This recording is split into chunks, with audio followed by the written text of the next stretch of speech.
further ado, there's Mike. All right, welcome. Good morning, everybody. How many of you, this is your first weather seminar that you've attended? Okay, great. We've got a few people. I'll go over the normal stuff here. So my name is Mike Setnich. I am a meteorologist, grew up out in California. I got my degree from San Jose State. Went through some pilot training, flew a bunch of tail draggers. I've been at Jepson, it's coming up on 33 years now. Started out as a forecaster, aviation meteorologist. I managed our operational meteorology group for a number of years.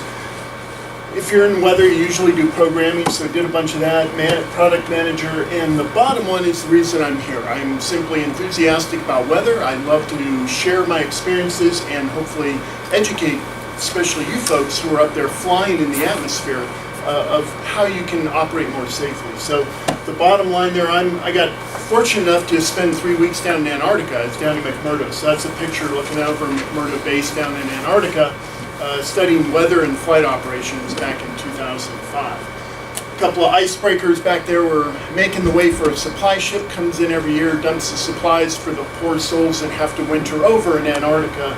They rely on all those supplies.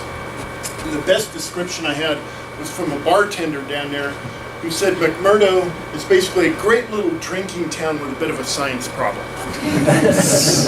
It's a very apt description.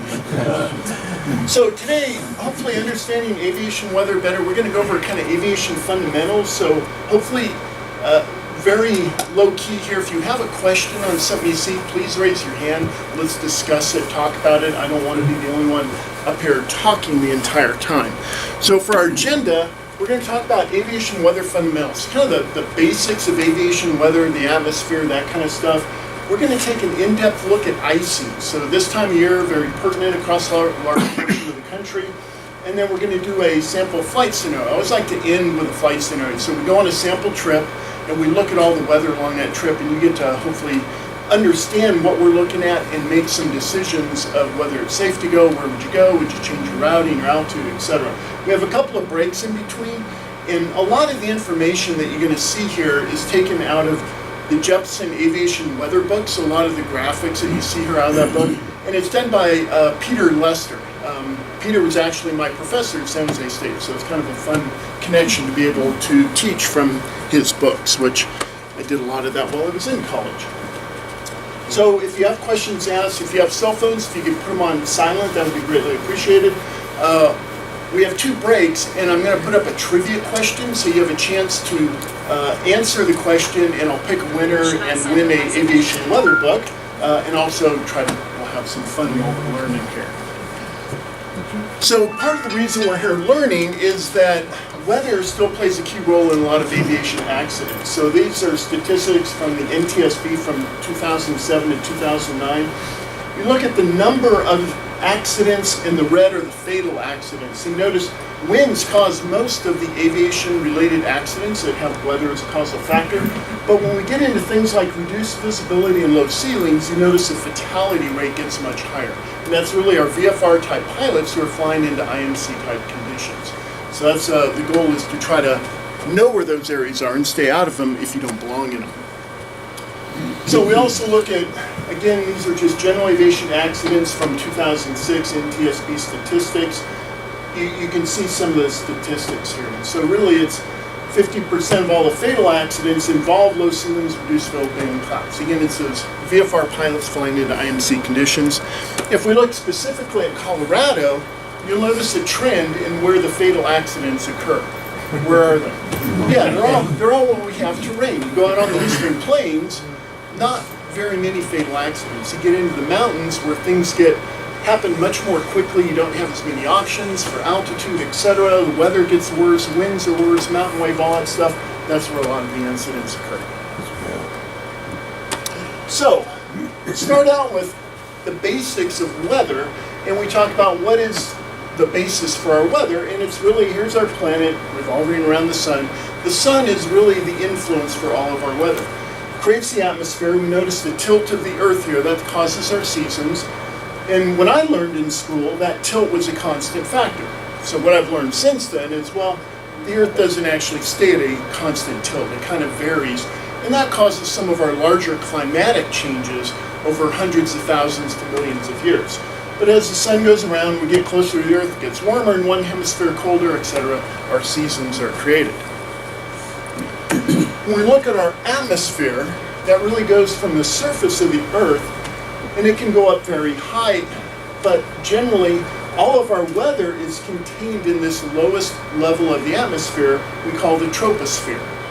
And that's generally the tropopause, which is that boundary between the troposphere and the stratosphere, generally hangs out somewhere between 30 and 50,000 feet. It's higher at the equator, it's lower at the poles, so it depends on the season and your latitude where that is. But generally all our weather happens in this lowest level of the atmosphere.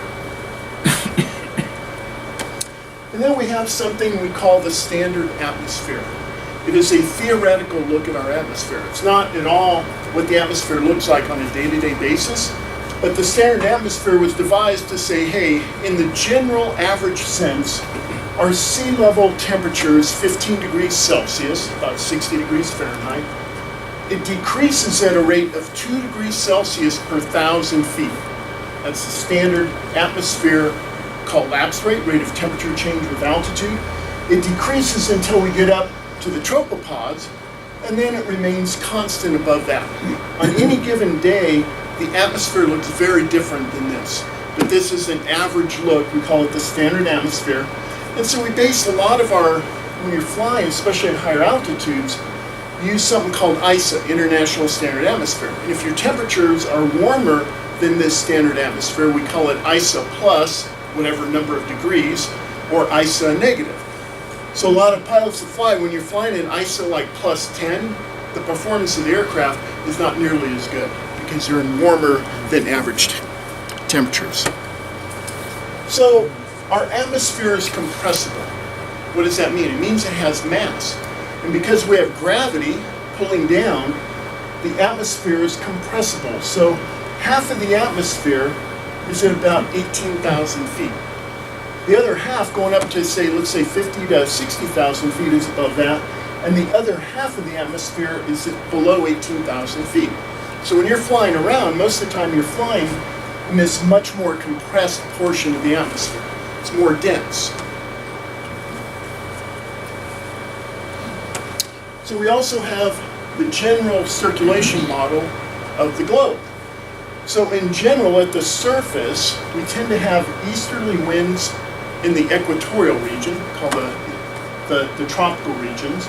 Generally southeasterlies and northeasterlies in the northern hemisphere. Then we have westerly winds in the mid-latitudes. And we have easterly winds again at the poles. Again, that's our general circulation sense. Any given day, these winds can be very different. What happens is, where the winds are coming together, we have convergence. So the winds come together, the air is lifted, and we have these other cells at higher altitudes. So various things, Hadley cells and other types of cells. So at the equator, we have this rising air. It recirculates, and then it sinks along these subtropical belts where we tend to have high pressure. These latitudes here are also known as horse latitudes. Anybody know where that came from? Exactly. So in the sailing days, when sailors flew along this, or sailed along these regions here, the winds were very light. They couldn't sail very fast. So in order to make more movement, they threw off weight. Horses were the first to go. So this is a kind of three-dimensional look here from the pole to the equator, and this can be in either hemisphere. Okay, it's pretty much a mirror reflection. So again, where we have the rising air, we tend to have our fronts, polar fronts here, and we have subtropical fronts where the other one, and at the top of these we have a polar jet stream and a subtropical jet stream. The red line here is the tropopause, much lower at the northern or polar latitudes, much higher at the subtropical latitudes. Where along the equator, which is really not at the equator, we have something called the intertropical convergence zone. And that's again those rising airs from the trade winds. And if anyone has ever flown through the intertropical convergence zone, a lot of convective activity. Is the subtropical jet generally stronger than the polar jet, or are they No, so it's generally a little bit weaker. It's at a higher altitude. So the subtropical jet hangs out around between 40 to, say, 50,000 feet. Our polar jet tends to hang out around 30 to 40,000. The polar jet stream tends to be stronger. Okay. From the way this diagram is displayed, it kind of leads to the conclusion, or at least the assumption, that you get an opposite vorticity in the polar jet than you have in the subtropical jet. Would that be true? So you got downsloping ones as well. So the reason this is showed here, and that's not the case, the reason it's showed is these are the cells. So we have descending air, but we do have a subtropical jet stream that hangs out where you have that descending air, but it's not a vortice. The jet stream is a helix. It does have a vortice, but they are the same. It would be the same. Subtropical and polar are the same direction. Yeah. Does temperature have a bearing on the intensity of the jet? Yeah, so the jet stream tends to hang out from a dynamic standpoint between the cold air and the warm air. So cold air to the north, the warmer air to the south. The jet stream, polar jet, tends to be that barrier between those two. We have fronts that come down from that, and again, the front is that distinction between air masses, which we'll learn a little bit more quickly here. So this is an average 500 millibar pattern in the month of January across the globe. And these red lines represent the average height of the 500 millibar surface. We call them geopotential height lines. The closer they are together, the stronger the winds are. So in the northern hemisphere during our winter, we tend to have stronger jet streams. That's when we have a lot of our frontal activity. And where we have a dip in these, we call that an upper level trough. So these black lines represent a dip in these red lines, and that's an upper level trough. That's a long wave trough position. Where we have a bulge, we call that an upper level ridge. And so over a season, these upper level troughs tend to set up in a couple of different places around the globe. And that really determines kind of the weather patterns for the globe for that season. So right now, we've had an upper level trough along the west coast for much of this winter. That's why California, Oregon, and Washington are getting a whole bunch of precipitation. We've had a little bit of ridging over the central part of the country, which is why Colorado and areas east of here have been more dry, fairer weather. So these set up in different locations. There tend to be anywhere between 3 and 5 of these long wave upper troughs during the winter season across the northern hemisphere. Notice in the southern hemisphere, the flow is weaker. It's their summertime. So if we look at the surface now, in general, northern hemisphere winter, we tend to have high pressure over the land masses because the land masses are colder, they're more dense. We tend to have our low pressure off in the oceanic region. So we have this big low pressure in the Aleutian, off the Aleutian Islands. We have one off Iceland called the Icelandic low, one off of Eastern Asia. Those tend to be where the storms kind of generate and then move out from there. Notice in the southern hemisphere, we have low pressure over the land masses because it's warmer. It's their summertime. Warm air is lighter and rises. Minor question. Back up one slide. This is something new to me. That looks like the Icelandic low historically is lower than the Aleutian low, which I always thought the Aleutian low was by far the lowest. It depends on the season. So I've seen lows can get very intense and very deep in either location. It really depends on the individual systems that are moving through there. This low here, the Aleutian low, you can get some very, very powerful storms, absolutely. But you can also do the same thing in the Atlantic. The Pacific tends to be a larger basin. We tend to get more intense storms. That is generally the case. And in our summertime, northern hemisphere summer, the pattern is simply reversed. We have weaker winds aloft. The southern hemisphere tends to get their stronger winds. It's now their winter time. And again, it's reversed at the surface as well. So our summertime, low pressure over the land masses, the high pressures now go out over the oceanic regions. So we get this large Pacific high in the summertime, the Bermuda high out there, and the opposite is true in the southern hemisphere. Make sense to everybody? Okay. And here are our jet stream circulation. we have our polar jet stream, which tends to be the stronger one and a little bit lower altitude. And we have this other subtropical jet stream at a higher altitude, a little bit farther to the south. Again, mirror reflection in the southern hemisphere. When these two jet streams get closer together, they tend to produce very intense storms. So when these two jet streams get close together, like off the east coast of Asia, that occurs fairly frequently. Very strong winds, very powerful storms that form. So I'm going to try to drill into your heads these differences between upper level troughs and ridges. Because from a weather standpoint, that's a really important key feature. And as a pilot, if you understand that, it helps you identify areas where there will be more stormy, turbulent weather and more calm weather. So this is simply a pattern at 250 millibars, or about 34,000 feet, of what the jet stream looks like. So these are wind speeds. The darker colors are higher wind speeds. And again, what I'm trying to show is where we have these dips, this is an upper level trough. This position here, this position here, and this position out here. You're going to have a number of these around the globe. In between those, you're going to have these upper level ridges, where these height lines bulge farther to the north. Where we have upper level troughs, out ahead of that is where we have our storms. We have our low pressure systems, we have our fronts. As a pilot, anytime you see an upper level trough, an area out ahead of that is generally an area of turbulent, stormy type weather. Where we have these upper level ridges, we tend to have high pressure at the surface, tends to be much smoother flying type weather. So we were at 34,000 feet, now we're down to 18,000 feet. You're going to notice a similar pattern. There's always a little bit of translation between where the trough is at high altitudes versus lower altitudes.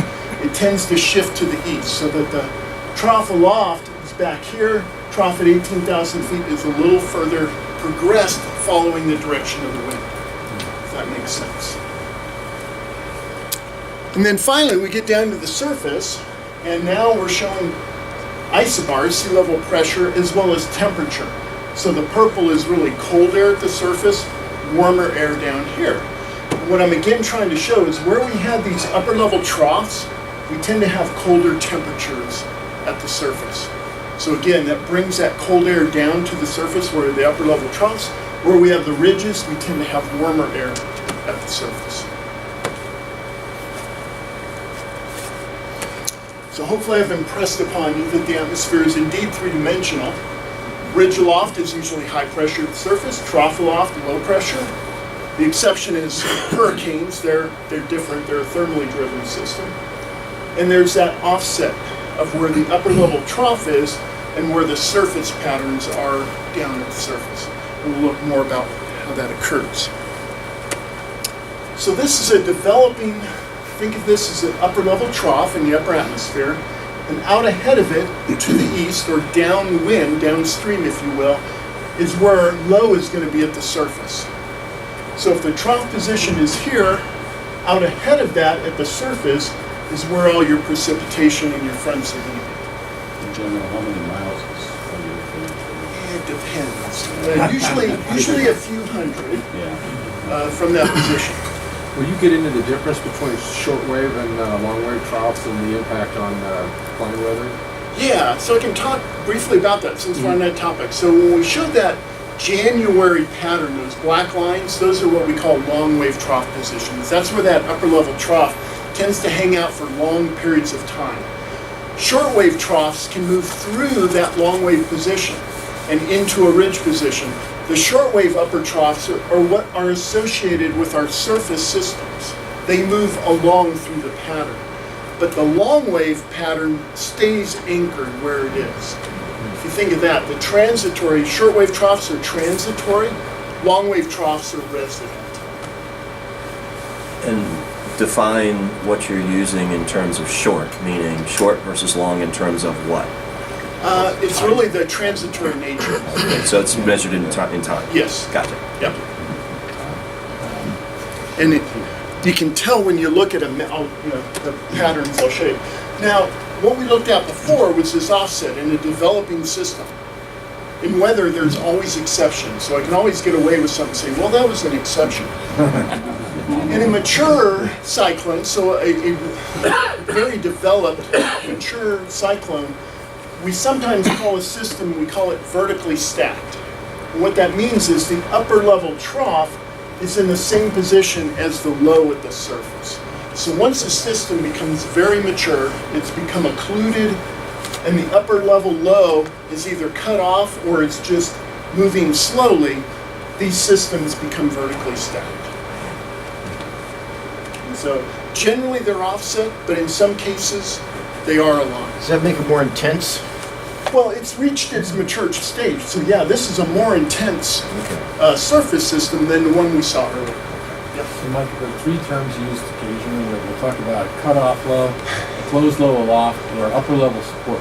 Yep. Are we all talking about the same thing? Yeah, it's a great question. So the three terms are indeed different. So in an upper level pattern, we have a shortwave upper level trough. This is that transitory upper trough that moves through the system. Sometimes these upper level troughs have a closed circulation, meaning there's a complete circulation aloft. We call that a closed circulation, closed upper level low. We also then have something called a cutoff upper level low. A cutoff low is when it becomes cut off from the main flow of the system. And in the southwestern United States, that's a prime area where these lows drift off from the main upper level jet stream flow, and they become their own transitory system. And they move very slowly, and the models have a horrible time figuring out where they're going to go and how fast they're going to go. They kind of meander, and those are the types of systems, these cutoff lows, that create big storms for Colorado. When they drift to our south over Arizona and New Mexico, they hang out there for a couple days, and they give us these big upslope storms across eastern Colorado.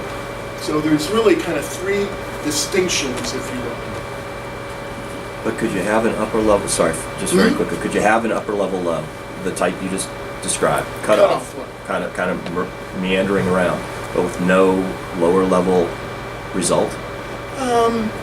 You can, but generally they cause some type of low pressure at the surface because you have all the dynamics of this air being lifted. It creates that low pressure at the surface. But sometimes you will have weaker upper level cutoff lows that don't have anything down at the surface. They can occur. So again, we're just going to go over some examples here of what these systems kind of look like. So this is a pattern. The yellow lines represent these lines of equal height of the 300 millibar surface. So we're up at 30,000 feet. And we're looking at this area here. You can see this big dip in these lines. This is an upper level trough. Okay, that's what that would look like. It doesn't have a closed circulation. There's no closed low here, so we just call it a open upper level trough. Okay, you notice this, the gradient northwest wind, southwest winds out ahead of it. And this is likely going to be a transitory system. It's going to move through. So this would be considered a shortwave upper level trough. I seem to remember sometime in the past learning about the axis of the trough, and that makes some difference, but I can't remember what it is. It does indeed. So what we're talking about now is the orientation of the trough line itself. So most upper level troughs are oriented this way. We call that a progressive upper level trough. You can also have a negatively tilted upper level trough. And there's implications when you have these negatively tilted upper level troughs versus what we call a more progressive or forward tilted trough. Does it have, what effect does it have on the weather? So a negatively tilted upper level trough tends to mean the system is slowing down, and the weather tends to be a little bit more intense on the east side of that negatively tilted trough. It's moving a little bit slower. Positively tilted tends to indicate it's moving at a faster forward progression. Is that influenced by the position of the jet stream? It can be, In a yes. way where it's, how fast it's moving? Yeah, when you have a strong winds on the back side of an upper level trough, that tends to make it become negatively tilted and slow down. Yeah, when the winds are faster on the forward side, tends to mean it's going to move faster in the forward direction. So now we're at 500 millibars, so the position is a little bit farther to the east than we saw at 300 millibars. But again, the pattern looks pretty similar. It's not a closed system, it doesn't have a closed circulation, it's simply an upper level trough. And notice you have this kind of trough here and this one down here. So there's almost two different pieces of energy, which happens a lot of times in upper level systems. We'll say that the energy is splitting, meaning we have a northern branch and a southern branch. And when they split over Colorado, we usually get nothing out of them. 700 millibars, notice now how far east the upper level trough is compared to where it was back at 300 millibars. So again, it's that forward progression and that three-dimensional tilt of the atmosphere. The pattern looks similar, but yet it's different. Now we get down to 850 millibars, we're about 5,000 feet. Notice now we have a closed system here as we get much closer to the surface. So 850 millibars really looks a lot more like our surface pattern than it does the pattern aloft. And finally, we get down to the surface where this 300 millibar upper level trough was. We have high pressure at the surface. Everything is out ahead of that quite a ways. So again, we have that northern branch. Not much is happening at the surface with that. All the energy was contained down in that southern branch. And that's where we have this big low pressure system at the surface. We got snow to the north of it. We got severe weather along the front itself. So that's kind of a typical look when you look at a pattern aloft and translate it down to the surface. You said that the weather is more intense on the east side of a negatively tilted trough. I mean, could you, why? So, well, it has to do with where the lift is occurring. And so the upper level trough is really promoting, come on in guys, we got a couple more chairs I think out here, where the energy and the lift is occurring. So it's really about the energy and the lift, and then the negatives because of the tilted trough, which this one was starting to become down here. This is where the energy is being associated with the surface. So yeah, it's really all about the lift. Oh, no, That's okay, you have a seat. Didn't you once say that 500 millibars Continue. Yes. the good one to look at initially? Yes. Yeah, but it's not. Yeah, 300 millibars we look at for where the jet streams Oh, are. wait a minute, I don't. 500 millibars meteorologically is where we start looking at where our troughs, upper level ridges, and things like that. It's also called the level of non-divergence in the atmosphere. It's kind of that halfway level of the atmosphere. So we tend to look at 500 millibars, at least weather people tend to look at that a lot to try to derive what's happening with the weather. Okay, that's my favorite level to look at. So we also have pressure gradients. So these are isobars, lines of equal sea level pressure. And the closer those are together gives us an indication of how fast the wind speed is. They're related. And this is our pressure gradient force. So if this were 500 millibars and these were lines at 500 millibars, the flow would be what we call geostrophic, along those lines of equal height. Well, at the surface, we have this pressure gradient force. Air always wants to move from high pressure to low pressure. High pressure, we have an excess of air. Low pressure, we have a deficit. So our wind is always going to go from high to low. We also have this thing called the Coriolis force, which tends to then change how the winds blow along isobars. So geostrophic wind aloft, along those lines. When we get down to the surface, we got all these different forces. We got the gradient force and we have the Coriolis force. So instead of the wind being along the lines, and instead of them being perpendicular, they're somewhere in between.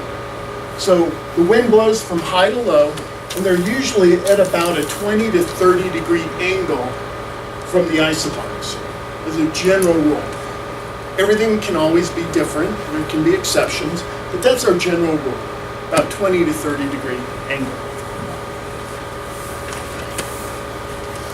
So as all of you who have flown at trying to fly a constant pressure surface. If you fly at 700 millibars, you will be at a higher or lower altitude relative to the ground if you stay at that constant pressure. And that's because this would be a ridge aloft, higher heights. This would be a trough, lower heights. So you'd actually be going up and down if you flew a constant pressure surface, which above 18,000 feet, when you set your altimeter to 2992, that is indeed what you are doing. You are flying a constant pressure altitude. Everybody's doing it, so they're all in the same boat, everybody goes along. But you will be at a higher or lower altitude relative to the ground as you go between these high pressure ridges and upper level troughs. So, we also know when we talk about pressure versus altitude, so high pressure, you're going to be at a higher altitude than you're indicated. Your true altitude will be higher. Low pressure, you're going to be lower. So high to low, look out below. It's a general thing that we learn when we're flying. High pressure, we're higher.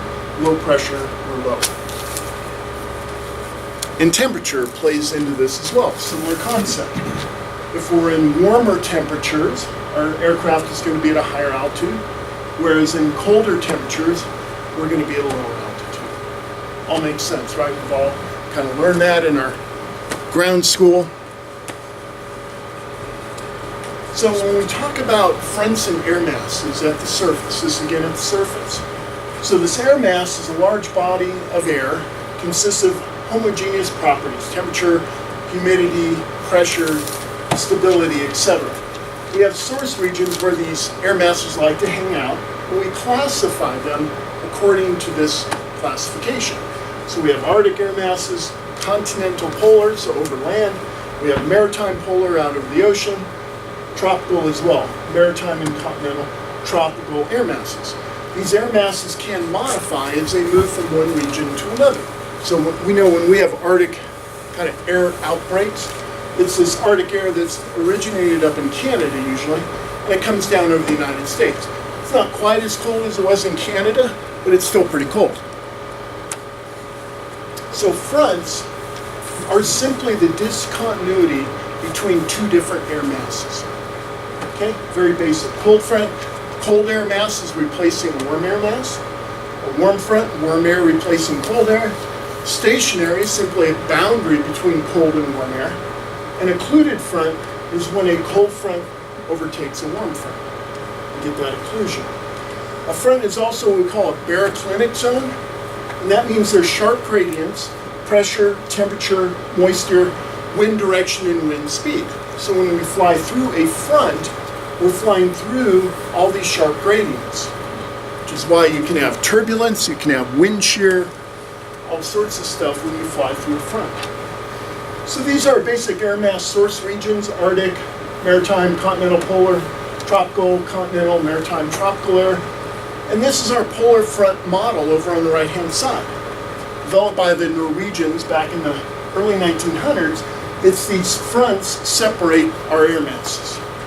Okay, something we all are familiar with when we look at a surface map, but before the 1900s, that was a mystery. So we also know that fronts have a slope. Okay, where they are at the surface is not where they are at higher altitudes. So a general cold front slope is about 1 to 100 or 1 to 50. What that means is if you're flying at 5,280 feet, 1 mile above the earth, this front, where it's indicated at the surface, is going to be about 100 miles in a different location than where it was represented on the surface. When you look at a surface map, it's analyzed at the surface. When you're going to fly through that front, it could be 100 miles, and that's only at 5,000 feet.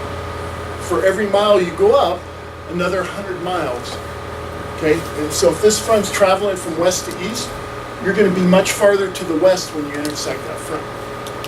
Okay, a warm front, on the other hand, is a much more gentle slope. It's about 1 to 150, 1 to 500. So that front could be 500 miles, generally out farther to the east, as you're flying along of where it was analyzed at the surface.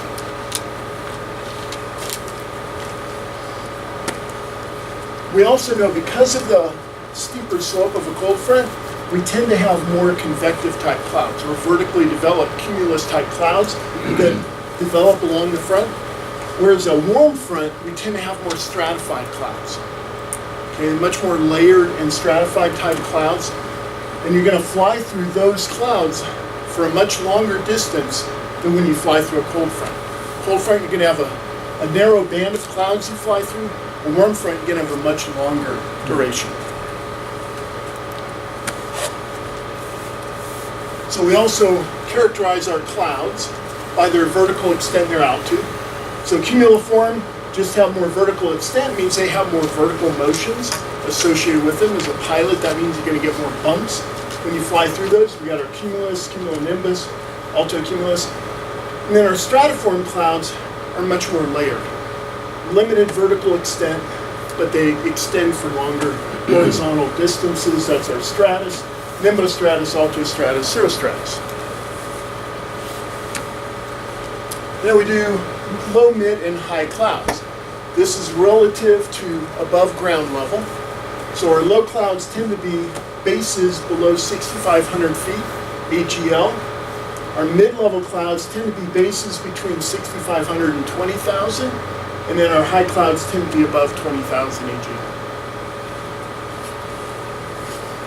And our basic cloud model here, lower clouds, nimbostratus or rain-type clouds. Cumulonimbus obviously have low bases, but they can be very tall in the atmosphere. And then we have our mid and higher level clouds. Most of the clouds, high-level clouds, are ice crystals. Our mid-level clouds can be a combination of supercooled water, ice crystals, and liquid water. And our low clouds tend to be more in the liquid or frozen variety if it's wintertime. So next we're going to talk a little bit about the concept of stability in the atmosphere.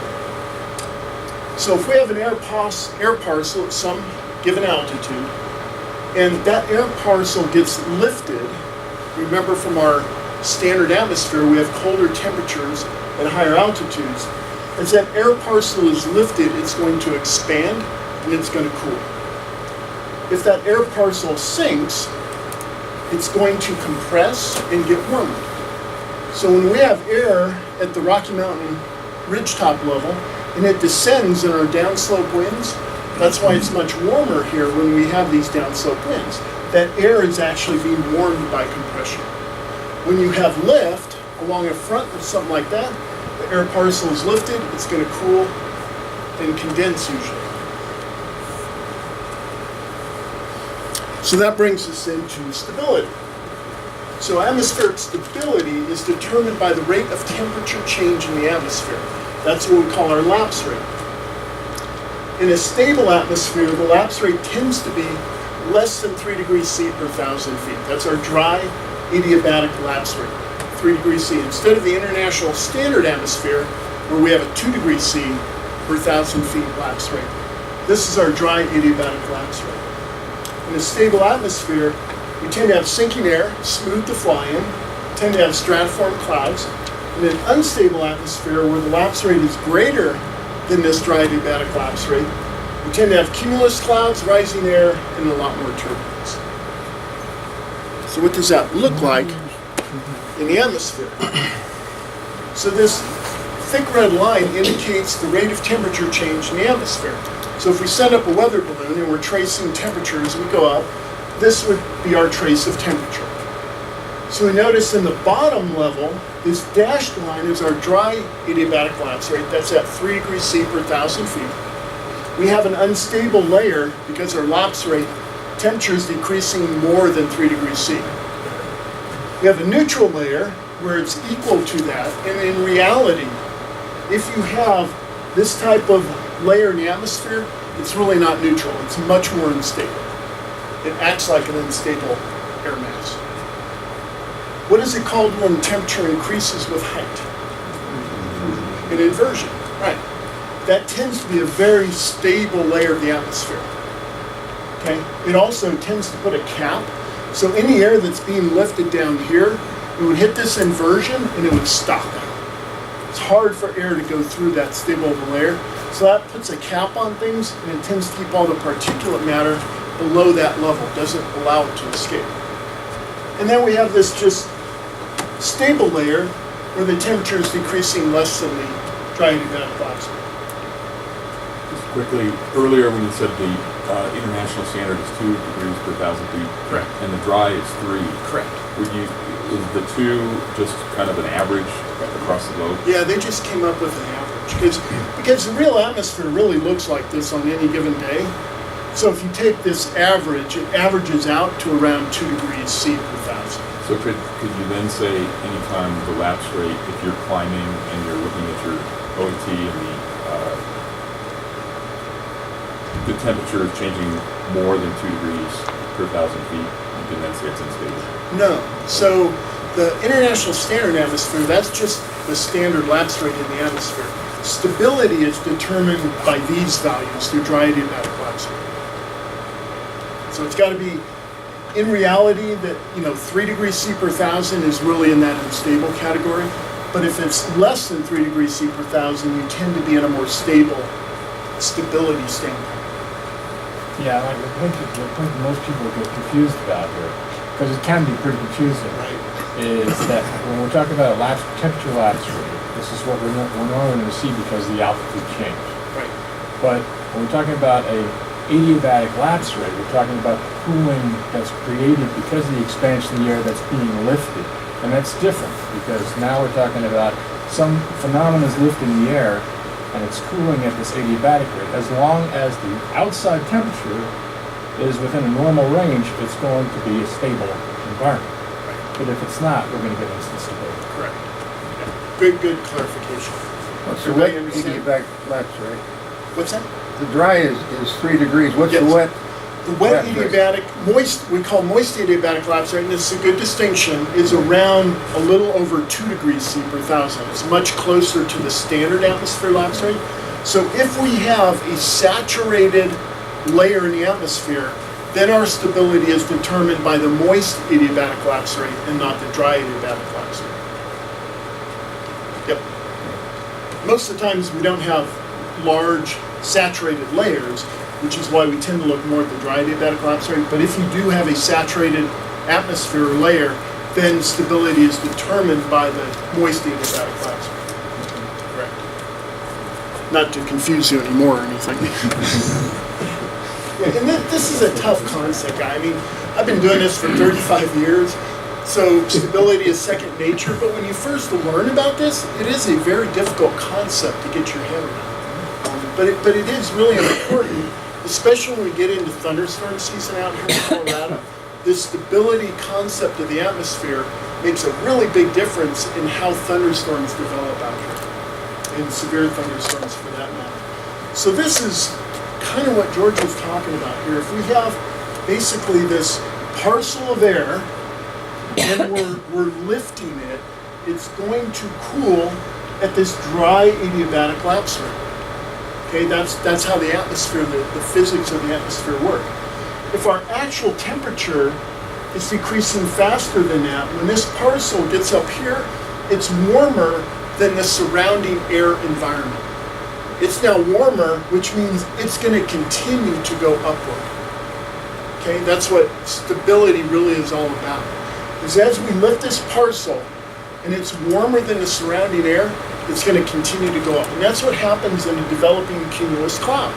All this air is being lifted, it's now warmer than the surrounding air, and it continues to go up, usually until it hits the tropopause. Conversely, if we have this parcel of air, and we're lifting it at the dry adiabatic lapse rate, this blue line, but our temperature profile is decreasing at less than that, that air is now colder than the surrounding air. When that air is colder, it's going to sink back down because it's now colder than the surrounding air. It's not going to continue to lift, it's going to kind of sink back down. That would be a stable environment. So sometimes we get this little burst of lift in a cumulus cloud, and then it just falls apart. And it's because of the temperature lapse rate in the atmosphere. It has to be warmer to keep going. So in the real world, we take soundings of the atmosphere with weather balloons. So we send up a balloon, it measures the temperature, the wind speed, all this fun stuff as it's going up, and the trace of the red line is our temperature. The lime green line is the trace of our dew point. So when the red and green are really close together, it means we have saturated air. When they're far apart, we have dry air. In this case here, temperature is increasing at the ground. So that's what we call a surface-based inversion. Okay? Really cold air. This is really common in winter time in very cold environments. Probably got snow on the ground. And this inversion takes off from the ground.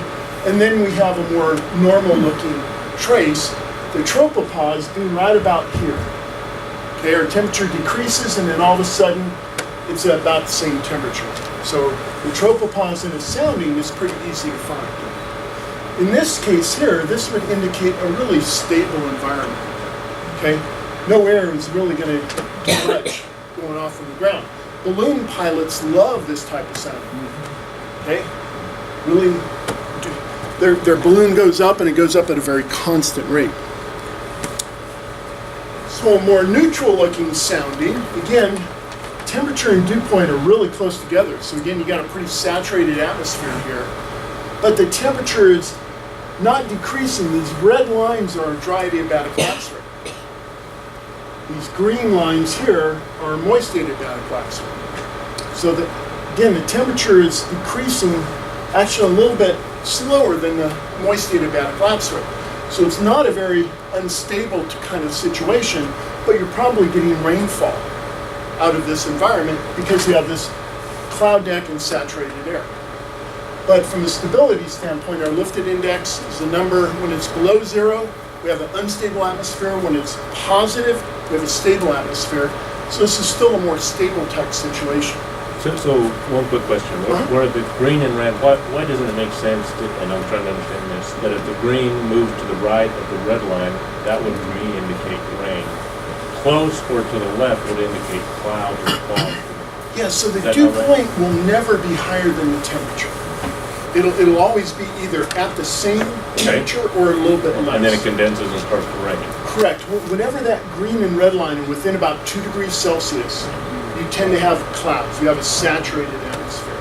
Where it breaks off, like right here, we had some clearing. Right. Yeah. But that green line, yeah, will always be to the left of the red line. What Thank you. caused the tremendous wind change right at where it break off of the dew point? Oh, right here? Yeah, so the It's just a break in the clouds.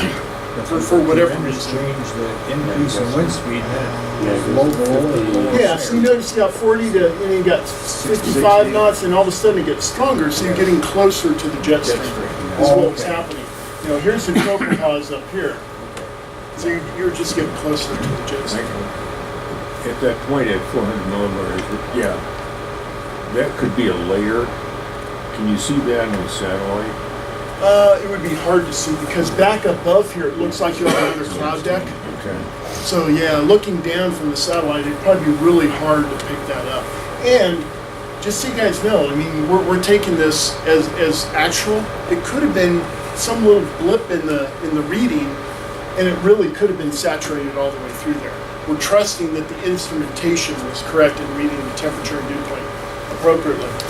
Sometimes, you know, things happen, gust of wind or whatever, dries the sensor out real quick, and it, you know, can give you sometimes not accurate readings. So you always got to read these with a little grain of salt as well. Mike? Doesn't it also indicate, I think, that when two bars are close together, that there's a chance of icing? So that would depend. You can use this diagram for icing. So first what we do is we find the 0 degrees Celsius. So that's these blue lines over here on the right. So if we take our 0 degrees Celsius line and intersect it with temperature, anything above that now is below freezing temperatures, and if we have a cloud deck, which indeed we do, that would indicate potential for icing. Yep. Are all SKUTs from observed information, or are people generating from modeling? So great question. You have both. So today you can look at observed data This diagram is an observed an observation. You can also create what we call forecast soundings from numerical model data. So what that is, you take the numerical model data and you plot it on here, temperature and dew point, and you get a thing that looks like a sounding, but it's actually a forecast from our numerical models. But we can use both, absolutely.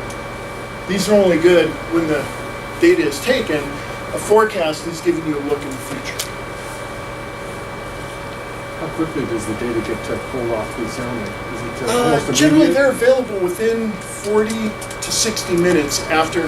These are taken twice a day, 12Z and 0Z. And so usually by 13Z or 1Z, that data is available. What about, I mean, I'm sure the balloon doesn't behave and just go straight up and you're looking at a completely vertical No. cross-section. It's blowing away. Correct. Is there a big difference typically in what the weather might be like as you go higher? There can be. You look at the upper level winds, and this is our kind of vector plot of where the balloon, probably the trajectory. So you notice by the end of the sounding, the balloon's pretty far away from its initial spot. Yeah, so you are looking at data aloft, not over the point that the observation started from. Yeah.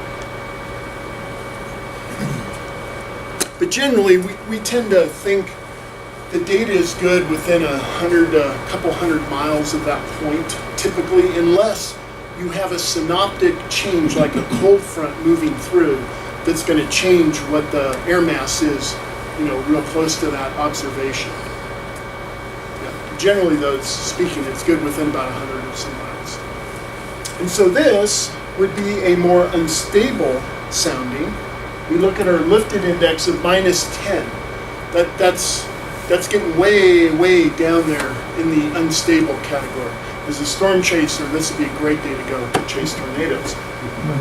Notice temperature and dew point are very close together, and then all of a sudden it breaks off and dries out. So we got a saturated layer. The wind speeds are very strong at low levels. You notice there. So there's a lot of wind shear in the atmosphere. It's unstable. We got wind shear, and on this day there were a whole bunch of tornadoes in the Dallas-Fort Worth area. It breaks off right there, it looks like the freezing level. Is that? Yeah, I think that's coincidental. Okay. I don't think it had anything to do, just on that day, that happened to be where the moisture kind of stopped. So on this day, what would happen is you have all this moisture down here to work with, so clouds are going to form, and they're going to form at this convective condensation level. This is where the base of the clouds form. So these clouds are going to start forming, and again, they're going to get into this environment where they're warmer than the surrounding air, and they're just going to continue to go up. So you don't need moisture way up here if you start the cloud from down here. On the vector plot, not on the one on the previous slide, there's this magenta arc in that darker blue spot. Yep. Just always curious about what the other symbolism is up there. I encourage you guys to all read about that on your own. I don't want to take the time to go into that. It's really just used for severe storm forecasting and stuff like that. Okay, sorry. Oh, no, it's good info. I just don't think it's pertinent at a broad level. Any other questions about these? We'll tend to look more at soundings as we go through here. I like looking at soundings because it gives you an idea what the atmosphere is like. And then, the atmosphere does some really fun stuff on occasion. Obviously, the Aurora Borealis here, all sorts of different colors and fun stuff. Someday I will hopefully get to see these. Yeah, a lot farther north. So our first break and trivia question, and if you have paper with you, if not, we can pass some around here on each side. If you have a pen, borrow from a neighbor, write down the answer. So what we learned earlier today, if the temperature at 10,000 feet is -6 degrees Celsius, assuming an international standard atmosphere temperature lapse rate, as you descend, what altitude are you going to hit the freezing level at? So pretty simple algebraic calculation here. Write down either the actual altitude or the letter put it up on the desk here, and then we'll pick from the correct answers, we'll pick a winner and give away one of the weather breaks. But let's go ahead and take about a 10 or 15 minutes.